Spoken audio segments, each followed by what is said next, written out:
Hello, Sparklers 5 Live and 7 Up. Welcome to another video made especially for you. It's Easter Sunday. He has risen. And do you know what you say when someone says he has risen on Easter Sunday? You say he's risen. He has risen indeed. Shall we try it? Okay. He has risen. He has risen. He has risen. Well done. Super job. Thank you for joining in with me on that. Hey, shall I pray quickly before we enjoy our time together? That sounds like a good idea, doesn't it? Father God, thank you that we can still connect with you daily through your Spirit.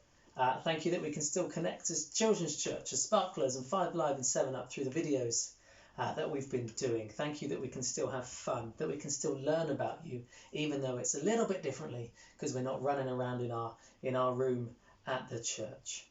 May you be with us as we have fun, be with the children as they're just learning and doing some of the crafts and the activities. May this just be a fun time where we just come away more in love with you and learning more of you and your love for us. Amen. Super job. Hey, Easter Sunday. I'm going to make something while I tell a little bit of the Easter story. I know you probably heard it, because we usually go over it every year, don't we?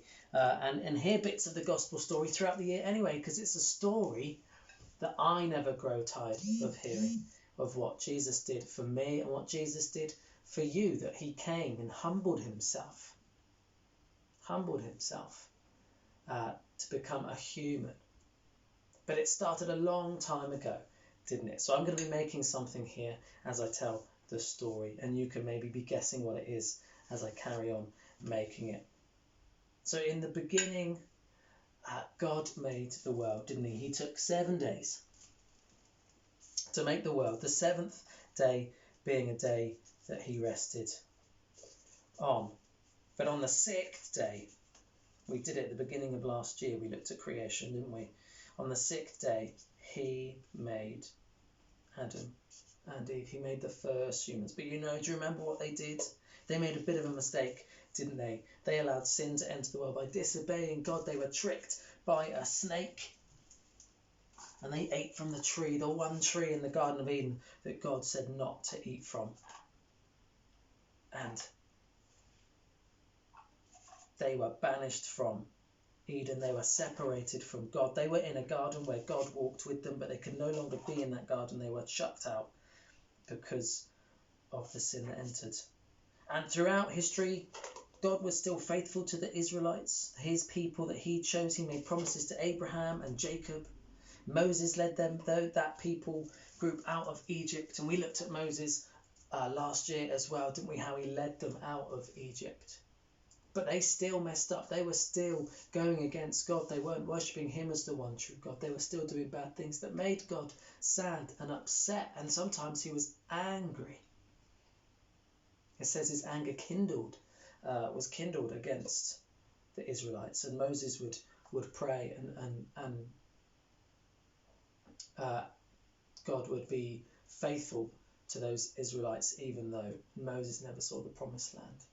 But God had to make a plan. Throughout in the rest of history, Israelites kept mucking up and doing things wrong. They were sent into exile, and bad things happened because they weren't faithful to this God who was so faithful to them and still loved them, never forgot about them. But they were having to learn lessons over and over again. And that could be sometimes a little bit like us. Because sin entered the world, we are a little bit naughty at times too. We mess up. We might lie to our mummies or daddies, our adults, our brothers, our sisters. We might fight and hit. We might do other things that God doesn't like. And that separates us from God. We're not able to have a relationship with the Father because he's so holy, he's so brilliant. He can't be around sin. But Jesus, he humbled himself. God say, hey, Jesus, you're my son. You've been in the beginning. You know exactly what's been happening. I'm needing you to go down to earth, to become a human, to grow up, to teach. But I'm going to need you to do something else as well. I'm going to need you to die. We need to sort out this sin problem. You're going to have to die, my son. die on a cross, a horrible, horrible way, because the wages of sin is death. But this was to make it possible for us to have relationship with the Father again. So Jesus came down, and we've looked a little bit at Jesus recently, how he got lost in the temple, and let's put that one there. That looks quite nice. Here's what it's looking like so far. And he taught and he did miracles and other things that was so brilliant and amazing. He picked the disciples, and they weren't the usual people that you may well have had picked to have been disciples in those days. But he picked them anyway because he had great things for them. And he has great things for you too. But a day came, we were talking about it last week, weren't we, where he came into Jerusalem for the last time before he saved us. And he did the Passover meal, the Last Supper, where he broke the bread and he said about the wine, and we do that each month at BCC, don't we? You're usually in the service for that, where we go up and we remember Jesus. We remember what he's done for us by taking communion together, the breaking of the bread and the drinking of the wine, usually grape juice for us at BCC. And we do that together as family in remembrance of him. And because he commanded that at the Last Supper, that his disciples and his followers do that often in remembrance of him. He washed the disciples' feet too. Judas, though, slipped away and would later find Jesus in Gethsemane, because he went into Gethsemane to pray to his Father, because he knew the time was coming near where he was going to be arrested. He took his disciples, he prayed, they fell asleep. He went back and he prayed, they fell asleep, and he was getting a bit annoyed, but he was in anguish, he was scared. He actually asked God if he could take that cup away from him in those moments. In his humanness, he was feeling like he couldn't do it, but he said a really important thing: but not my will, Father, your will be done. Judas comes in to the garden. He says to the Roman soldiers that he had with him, he said, hey, the guy that I kiss is the guy you're going to arrest. And he goes up to Jesus and he says, Rabbi, and he kisses him on the cheek. And the soldiers begin to arrest Jesus. Peter gets angry, like he sometimes did. He did things quickly. He didn't always think, and he cuts off a soldier's ear. But Jesus says, hey, no violence here, Peter. No need to be doing this. And he puts the ear back against the soldier's head, and it's restored again. Jesus showing his love even for a Roman soldier who was in the midst of arresting him.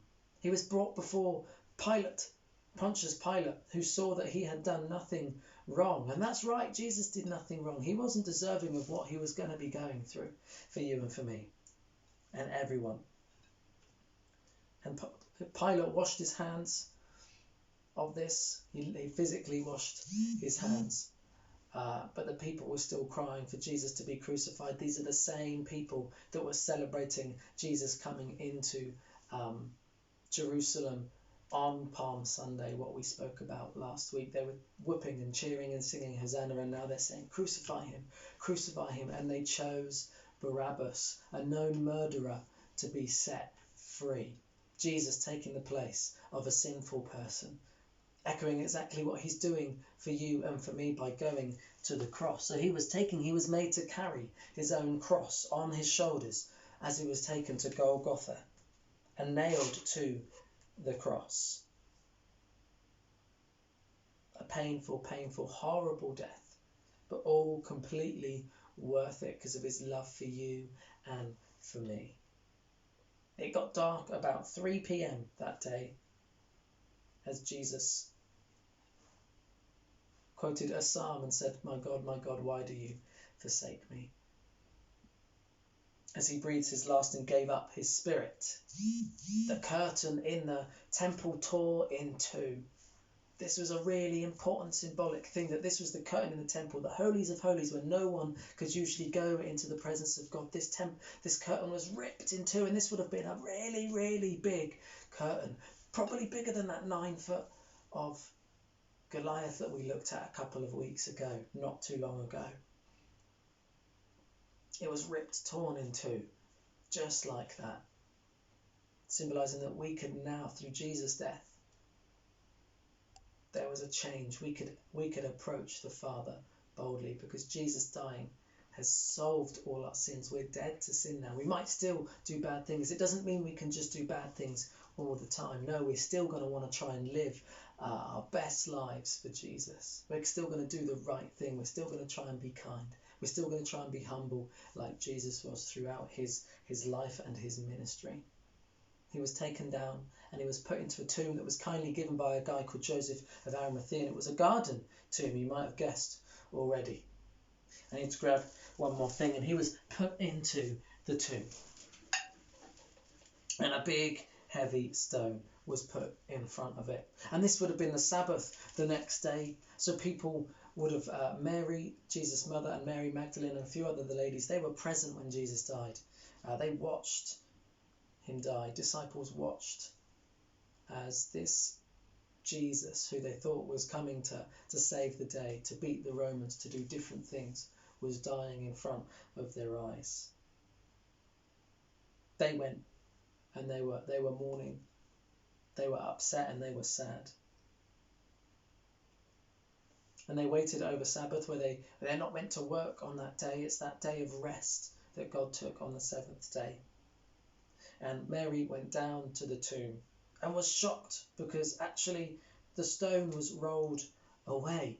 The tomb was empty and she was shocked and couldn't believe her eyes. She went back and told Peter and John, who raced each other back down to see with their own eyes because they weren't quite sure. They'd taken his body. Mary had thought that Jesus was gone. They weren't even thinking that he might be alive. But that was the thing. Jesus was alive. Mary looked into the tomb and there were two figures standing there saying, "Hey, why are you looking here? He's not here." And as she turns, there's another figure in the garden that she doesn't quite recognize. Maybe it's a gardener. This was a garden tomb, it said in the Bible. And it wasn't until this gardener said her name, Mary, that she realized it was Jesus stood in front of her. He'd been asking, "Who are you looking for?" And she said, "My Lord's been taken away." And he said, "Mary, Mary." And she knew instantly that it was Jesus stood before her. He's alive again. He's defeated death. Not only has he died and sorted out the sin that we can have a relationship with God again, he's defeated death. That no longer is a problem for him. He says, "I'm going to be ascending back up to heaven, but you need to go and tell the people that believe in me, that follow me, that I am alive." How amazing is that?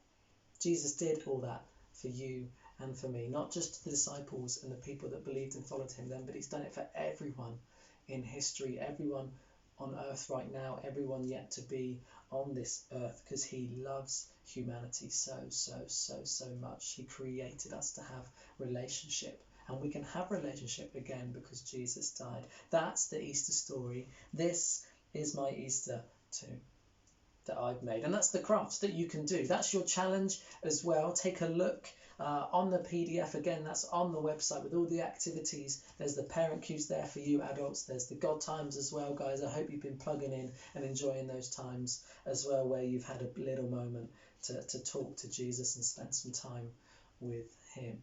He is alive. It's such an amazing, amazing thing. It's good news. That's what gospel means. Good news. Hey, the playlist is there as well. You can have time to worship. 1, 2, 3, Jesus is alive, and a few others, or maybe even a classic. He has risen. He has risen. You can have a celebration, a bit like you did last week with your parades as well.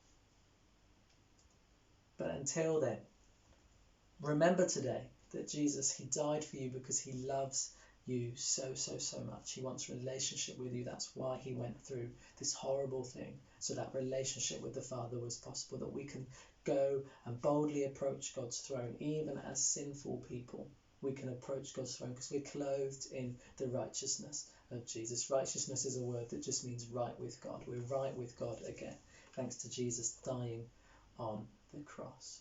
Check out the activities, have fun, enjoy your worship. Remember to be kind. Thanks for listening. Thanks for joining in again. And I'm going to see you real soon. God bless. Be kind. Bye bye.